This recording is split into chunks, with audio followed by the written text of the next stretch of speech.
అందరికీ వందనాలండి. దయచేసి గమనించండి. జైపురంలో దైవజనులు డాక్టర్ బాబురాయ గారు మందిరం, నూతన మందిరం మరి ఎంతో యవనస్తులు ప్రయాసపడుతున్నారు. ప్రభు వారి ఆశీర్వదిస్తున్నాను.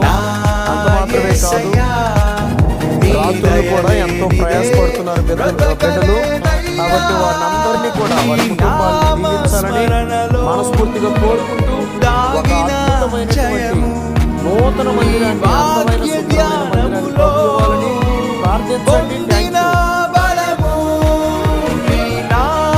స్మరణలో దాగిన జయము, నీ వాక్య ధ్యానములో పొందిన బలము, తలచుకొనుచు నా యాత్రను నే కొనసాగించెదా, తలచుకొనుచు నా యాత్రను నే కొనసాగించెదా.